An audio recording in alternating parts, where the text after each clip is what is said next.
Hey guys ఎలా ఉన్నారు present Iran Israel war జరుగుతుంది ఆ విషయం మీ అందరికీ తెలుసు చాలా దేశాలు ఈ వార్ గురించి స్పందిస్తూ ఒక స్టాండ్ తీసుకుంటున్నాయి ఇదంతా కామన్ బట్ ఒక సెన్సేషన్ న్యూస్ ఏంటంటే ఈ వార్ లోకి మన కిమ్ మామ ఎంటర్ అయ్యాడు ఇజ్రాయెల్ ఇరాన్ మీద అటాక్ చేయడానికి main reason Iran nuclear weapons ని డెవలప్ చేయడం ఈ ప్రపంచంలో కేవలం 9 దేశాల దగ్గర మాత్రమే న్యూక్లియర్ వెపన్స్ ఉన్నాయి వాటిల్లో నార్త్ కొరియా కూడా ఒకటి న్యూక్లియర్ బాంబ్ అంటే బాగా ఇష్టం ఉన్న లీడర్ ఎవరైనా ఉన్నారంటే అది మన కిమ్ మావే అలాంటి కిమ్ మావ ఈ వార్లోకి ఎంటర్ అయిపోయాడు అందుకే ఈ రోజు వీడియోలో కిమ్ మావ ఇరాన్ వర్సెస్ ఇజ్రాయెల్ వార్లో ఎలా ఎంటర్ అయ్యాడు ఎంటర్ అవ్వాల్సినంత అవసరం ఏంటి ఎవరి వైపు సపోర్ట్ గా ఉన్నాడు కిమ్ మావ ఆపోజిట్ గా ఉన్న దేశాల రియాక్షన్ ఏంటి అనే డీటెయిల్స్ ఈ వీడియోలో తెలుసుకుందాం అలాగే వీటితో పాటు రీసెంట్ గా ఇండియా నార్త్ కొరియాతో మళ్ళీ రిలేషన్ ని పెంచుకోవాలి అని కొత్త అంబాసిడర్ ని 4 సంవత్సరాల తర్వాత కొత్తగా అపాయింట్ చేసింది సో దానికి బ్యాక్గ్రౌండ్ లో ఇండియా స్ట్రాటజీ ఏమై ఉంటుంది అనేది కూడా తెలుసుకుందాం మన ఛానల్లో కిమ్ మావ టాపిక్ అంటే వీడియో ఏ రేంజ్ లో ఉంటుందో మన వ్యూవర్స్ కి బాగా తెలుసు సో వీడియోని స్కిప్ చేయకుండా లాస్ట్ వరకు చూడండి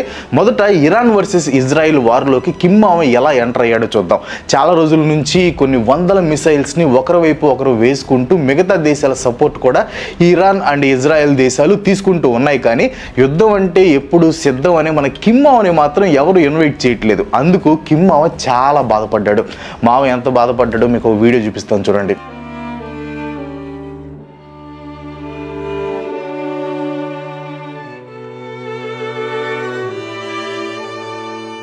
చూసారా ఎంతగా ఫీల్ అవుతున్నాడో అలా బాండం మావ బాధపడి ఇలా అయితే పని అవ్వదు ఖచ్చితంగా ఎవరో ఒకరిని గెలికి వార్లోకి ఎంటర్ అవ్వాల్సిందే అని డిసైడ్ అయ్యాడు అలా 19th జూన్ కిమ్ మావ ఇరాన్ వర్సెస్ ఇజ్రాయెల్ వార్ మీద రెస్పాండ్ అయ్యాడు ఇజ్రాయెల్ అండ్ యుఎస్ యూకేలని తిట్టి ఇరాన్ కి సపోర్ట్ గా మాట్లాడాడు మనోడు ఇక్కడ ఇరాన్ కి సపోర్ట్ గా మాట్లాడటానికి 2 రీజన్స్ ఉన్నాయి ఒకటి నార్త్ కొరియాకి ఇరాన్ కి మంచి రిలేషన్ ఉంది రెండు ఆబ్వియస్ గా కిమ్ మావకి అమెరికా అంటే పడదు అమెరికా ఇజ్రాయెల్ కి సపోర్టు ఈ వార్లో ఇజ్రాయెల్ వల్ల ఇరాన్ కి ఎక్కువ నష్టం జరిగింది అందుకే రెస్పాండ్ అయ్యాడు అదే ఈ వార్లో ఇజ్రాయెల్ కి గనక ఎక్కువ నష్టం కలిగి ఉంటే మన కిమ్ మావ జాన్ చెట్టు కాస్తాయి జామకాయలో అని కొరియన్ లాంగ్వేజ్ లో పాట పాడుకుంటూ ఆ రక్తపాతాన్ని చూసి ఎంజాయ్ చేసేవాడు ఇక్కడ అన్నిటికంటే షాకింగ్ థింగ్ చెప్పనా మన కిమ్ మావ గ్లోబల్ పీస్ చెడిపోతుంది అని బాధపడుతున్నాడంట ఈ పాయింట్ ని గుర్తుంచుకోండి అసలు కిమ్ మావ ఏమని రెస్పాండ్ అయ్యాడో చూద్దాం ఆ తర్వాత కిమ్ మావ రెస్పాండ్ అయ్యేంత రేంజ్ లో ఇరాన్ కి నార్త్ కొరియాకి ఫ్రెండ్షిప్ ఎలా క్రియేట్ అయిందో చూద్దాం ఇరాన్ పై ఇజ్రాయెల్ దాడి చేయటాన్ని 19th June north Korea ministry spokes person respond అయ్యి తీవ్రంగా ఖండించారు సీరియస్ కన్సర్న్స్ ని ఎక్స్ప్రెస్ చేశారు the Korea central news agency short cut లో KCNA పబ్లిష్ చేసిన ఇన్ఫర్మేషన్ ప్రకారం నార్త్ కొరియా మాట్లాడుతూ the present grave situation witnessed by the world clearly proves that Israel supported and patronised by US and the west is a cancer like entity for the peace in the middle east and chief culprit of destroying global peace and security అని respond అయింది దీనిలో ఉన్న points ని తెలుగులో simple గా చెప్తానండి present Israel వల్ల జరుగుతున్న మారణ హోమానికి సపోర్ట్ గా US అండ్ వెస్ట్రన్ కంట్రీస్ ఉన్నాయి అవి మిడిల్ ఈస్ట్ కంట్రీస్ లో ఉండే ప్రశాంతతకి పట్టిన క్యాన్సర్ లాంటివి అదే కాకుండా ఇవే గ్లోబల్ పీస్ అండ్ సెక్యూరిటీని నాశనం చేసే పెద్ద నేరస్తులు అని అనిందనమాట ఈ మాటలు ఫారెన్ మినిస్ట్రీ నుంచి వచ్చిన వాళ్ళ వాచ్మెన్ నుంచి వచ్చిన అవి మన కిమ్ మావ ఆజ్ఞ లేనిదే జరగవు కనుక ఇది 100% కిమ్ మావ మాటలే ఇంకా ఈ ఇష్యూపై రెస్పాండ్ అవుతూ ఇజ్రాయెల్ ని పాయింట్అవుట్ చేస్తూ hideous act of aggression for violating Iran sovereignty and territorial integrity అని అన్నారు అలాగే ఇజ్రాయెల్ కి సపోర్ట్ గా ఉన్న US UK and other supporting countries ని ఉద్దేశిస్తూ the Zionist who brought a new war to the Middle east and the behind the scenes forces who jealously patronize and support them will be held totally responsible for destroying international peace and security అని North Korea అనింది ఇక్కడ జియోనిస్టులు అంటే juice ప్రజలకి Israel అనే ఒక ప్రత్యేక country కావాలని పోరాటం చేసిన వాళ్ళని జియోనిస్టులు అని అంటారు అనమాట సింపుల్ గా చెప్పాలంటే ఇజ్రాయెల్ వాళ్ళే జియోనిస్టులు అని ఫిక్స్ చేసుకోండి సో ఈ జియోనిస్టులు అండ్ వీళ్ళకి సపోర్ట్ చేసిన దేశాలే ప్రెజెంట్ దెబ్బతిన్న గ్లోబల్ పీస్ అండ్ సెక్యూరిటీకి బాధ్యులు అని నార్త్ కొరియా అనింది ఈ మాటల్లో నాకేం ప్రాబ్లం లేదు బట్ ఆ మాటలు నార్త్ కొరియా నుంచి వచ్చే చూడు అది నాకు కొంచెం షాకింగ్ అండ్ సర్ప్రైజింగ్ గా ఉంది కిమ్ మావకి ఇలాంటి మాటలు అసలు సూట్ కావు కానీ ఆ మాట కిమ్ మావకి చెప్పేంత ధైర్యం ఎవరికి ఉంది చెప్పండి నాకు తప్ప బట్ కిమ్ మావ నెంబర్ మిస్ అయింది వచ్చింది. సో మొత్తానికి కిమ్ మావా తన ఫ్రెండ్ ఇరాన్ని సపోర్ట్ చేస్తూ ఇజ్రాయెల్ అండ్ సపోర్టింగ్ కంట్రీస్ తప్పు చేశాయి అని అన్నాడు కదా. ఇప్పుడు అసలు ఈ కిమ్ మావాకి ఇరాన్కి ఇంత ఫ్రెండ్షిప్ ఎలా కుదిరిందో చూద్దాం. ఎందుకంటే మనోడితో శత్రుత్వమే కాదు, ఫ్రెండ్షిప్ కూడా ప్రమాదమే కదా. వీళ్ళకి మొదటగా ఫ్రెండ్షిప్ స్టార్ట్ అయింది 1979 ఇరానియన్ రెవల్యూషన్లో. దానికి ముందు ఇరాన్ని షా మహమ్మద్ రిజా పహ్లావి అనే కింగ్ రూల్ చేసేవాడు అనమాట. ఇతను అమెరికాకి మంచి క్లోజ్ ఫ్రెండ్. బట్ ఇరాన్ వాళ్ళకి అది నచ్చలేదు. వెస్ట్రన్ కల్చర్ వద్దు, ఇస్లామిక్ కల్చర్ కావాలని చెప్పి అతన్ని కిందకి దించారు. అప్పటి నుంచి వీళ్ళు anti Americans and anti western. Same ఇదే యాంటీ అమెరికన్ స్లోగన్ నార్త్ కొరియాకి కూడా ఉంది కనుక శత్రువుకి శత్రువు మిత్రుడు అన్నట్లు ఇరాన్ అండ్ నార్త్ కొరియా కలిసిపోయారు. ఆ తర్వాత నుంచి ఇరాన్కి weapons, missiles, military training support ఇదంతా కూడా నార్త్ కొరియా అందిస్తూ వచ్చింది. ఇప్పటికీ కూడా వీళ్ళని కలిపి ఉంచేది ఏదైనా ఉందంటే అది అమెరికాతో శత్రుత్వమే. ఈ పాయింట్ వల్లనే అమెరికా ఎంత చెప్తున్నా కానీ న్యూక్లియర్ బాంబ్స్ని తయారు చేయొద్దు అని చెప్తున్నా ఇరాన్ వినలేదు. కిమ్ మావా అయితే అస్సలు వినలేదు. సో ఇరాన్ ప్రెజెంట్ వార్లో ఉంది కనుక ఈ వార్లో ఏదైనా జరగరాంది జరిగితే కిమ్ మావా ఎంటర్ అవుతాడు. వన్స్ కిమ్ మావా ఎంటర్ అయితే వార్ ఏ సైడ్ అవుద్దో నేను చెప్పడం కాదు, మీరే కింద కామెంట్ చేయండి. అలాగే మర్చిపోకుండా వీడియోని లైక్ చేసి మన కిమ్ మావా ఫ్యాన్స్ అందరికీ షేర్ చేయండి. ఇంకా మన ఇండియాతో కిమ్ మావా న్యూ రిలేషన్ గురించి చూద్దాం. ఎగ్జాక్ట్గా చెప్పాలంటే ఇండియాతో కిమ్ మావా రిలేషన్ కాదు, కిమ్ మావాతోనే ఇండియా రిలేషన్ అని చెప్పొచ్చు. ఎందుకంటే ఈ 2025లో నార్త్ కొరియాలో ఇండియన్ అంబాసిడర్ని ఇండియా అపాయింట్ చేసింది. 2021 నుంచి నార్త్ కొరియాలో ఇండియన్ అంబాసిడర్ లేడు. అంటే 4 ఏళ్ల తర్వాత మళ్ళీ రిలేషన్స్ కొంచెం స్ట్రెంగ్తన్ అయ్యే ఛాన్స్ ఉందనిపిస్తుంది. అసలు ఎందుకు 2021 నుంచి 2025 వరకు నార్త్ కొరియాలో ఇండియన్ అంబాసిడర్ లేడు. అండ్ ఇప్పుడు 2025లో నార్త్ కొరియాలో న్యూ అంబాసిడర్ ని పెట్టడం వల్ల ఇండియాకి వచ్చే ఉపయోగం ఏమైనా ఉందా అనేవి ఇప్పుడు చూద్దాం. ముందుగా ఇండియా అండ్ నార్త్ కొరియా మధ్య ఫస్ట్ నుంచి ఎటువంటి రిలేషన్ ఉందో సింపుల్ గా చెప్తాను చూడండి. కొరియా రెండుగా విడిపోయిన తర్వాత సౌత్ అండ్ నార్త్ కొరియన్స్ కి మధ్య జరిగిన కొరియన్ వార్ లో సౌత్ కొరియా సైడ్ యుఎస్ఏ ఉంటే north Korea side China and Russia ఉన్నాయి. బట్ ఇండియా మాత్రం నాన్ అలైన్డ్ ఫారిన్ పాలసీని ఫాలో అయ్యి ఎవరికి సపోర్ట్ చేయకుండా ఇద్దరికి మధ్య పీస్ ని తీసుకురావడానికి ట్రై చేసింది. Both sides cease fire announce అయ్యి వార్ ఎండ్ అవటంలో కూడా ఇండియా ఎఫర్ట్స్ చాలా ఉన్నాయి. దీని వల్ల వచ్చిన ఇంకో ప్రాబ్లం కి కూడా ఇండియానే సొల్యూషన్ చూపించింది. అదేంటంటే సీజ్ ఫైర్ తో వార్ ఎండ్ చేశారు కరెక్టే, బట్ 4 years పాటు జరిగిన కొరియన్ వార్ లో నార్త్ కొరియన్ సోల్జర్స్ ని south Korea, south Korean soldiers ని నార్త్ కొరియా యుద్ధ ఖైదీలుగా ఉంచుకుంది కదా. సో వాళ్ళని ఏం చేయాలి అనేది ఇష్యూ అనమాట. ఆ టైంలో ఇండియా కలుగు చేసుకుని ఆ రెండు దేశాల్లో ఉన్న 22,000 మంది యుద్ధ ఖైదీలని విడుదల చేసి వాళ్ళకి ఏ దేశంలో ఉండాలని ఉందో చూస్ చేసుకుని ఫ్రీడమ్ ఇచ్చి వాళ్ళ చాయిస్ ప్రకారమే ఉండేలా చేసింది ఇండియా. అది కూడా యునైటెడ్ నేషన్స్ ఏర్పాటు చేసిన న్యూట్రల్ నేషన్స్ రిప్రజెంటేషన్ కమిషన్ ప్రకారం.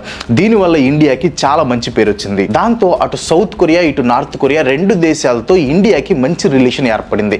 ఇక్కడ మీకు ఒక డౌట్ రావచ్చు, యుద్ధ ఖైదీలని ఎక్కడ ఉంటావు అని అడగటం ఎందుకు, వాళ్ళు ఏ కంట్రీ వాళ్ళు అయితే అక్కడికి సెండ్ చేస్తే సరిపోతుంది కదా అని. మనం ఇండియాలో ఉన్నాం కనుక అలానే అనిపిస్తుంది. బట్ నార్త్ కొరియా వాళ్ళకి అలా కాదు కదా.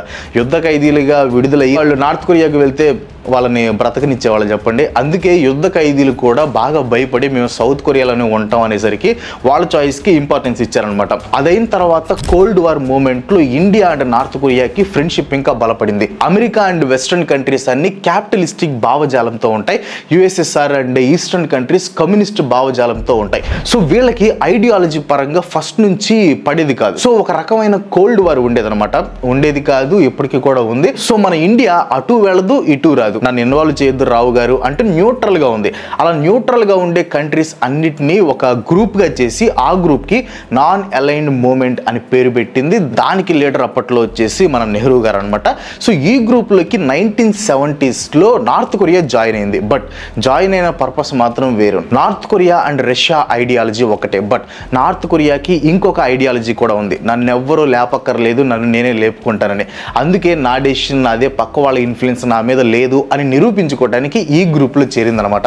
ఒకే గ్రూప్ లో ఇండియా అండ్ నార్త్ కొరియా ఉన్నారు కనుక రిలేషన్ పెరిగింది. ఆ టైంలో నార్త్ కొరియన్ వైస్ ప్రెసిడెంట్ ఇండియాకి రావటం, మన ఇండియన్ వైస్ ప్రెసిడెంట్ నార్త్ కొరియాకి వెళ్ళటం కూడా జరిగాయి అనమాట. On both ends, North Korea's vice president and premier came to India.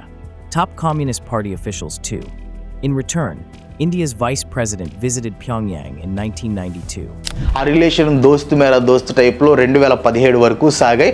అందుకే నార్త్ కొరియాకి మనం థర్డ్ లార్జెస్ట్ ట్రేడింగ్ పార్ట్నర్గా 2017 వరకు కూడా ఉన్నాం అనమాట.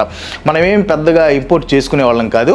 మెజారిటీ ఆఫ్ గూడ్స్ని మనం నార్త్ కొరియాకి ఎక్స్పోర్ట్ చేసేవాళ్ళం. బట్ 2017 నుంచి కథ మారింది. 2017లో North Korea missiles and nuclear టెస్టులు చేస్తుందని తెలిసి యుఎన్ఓ ఆపమనింది. కిమ్మావ అగ్గిపెట్టి మధ్యలాగా పోరాని ఎక్క అన్నాడు. దానికి యుఎన్ఓకి కోపం వచ్చి నీ పని చెప్తా ఉంటారా కిమ్ గాని స్ట్రిక్ట్ శాంక్షన్స్ ని విధించింది. ఇండియా అప్పటి నుంచి యుఎన్ఓ మాట ప్రకారం ఎక్స్పోర్ట్స్ చేయడం ఆపేసింది అనమాట. దాంతో రిలేషన్ కొంచెం తగ్గింది. 2018లో మినిస్ట్రీ ఆఫ్ ఎక్స్టర్నల్ అఫైర్స్ అయిన వికే సింగ్ గారు వెళ్ళిన తర్వాత నుంచి అటు నుంచి ఇటు కానీ ఇటు నుంచి అటు కానీ వివిఐపీలు వెళ్ళింది లేదు వచ్చింది లేదు. బట్ హాయ్ అంటే హాయ్ బాయ్ అంటే బాయ్ రిలేషన్ మాత్రం కంటిన్యూ అయ్యింది. ఆ డిప్లొమాటిక్ రిలేషన్స్ లో భాగంగానే నార్త్ కొరియాలో మన అంబాసిడర్స్ కంటిన్యూ అయ్యారు. బట్ 2021లో నార్త్ కొరియా మన ఇండియన్ అంబాసిడర్ని ఇండియాకి పంపించేసింది.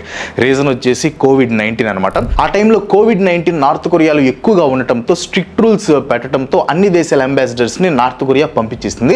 అలాగే ఇండియన్ అంబాసిడర్ని కూడా వెనక్కి పంపించేసింది అనమాట. అలా ఇండియాకి 2021లో వచ్చేసిన అంబాసిడర్ పేరు అతుల్ మల్హారి అనమాట.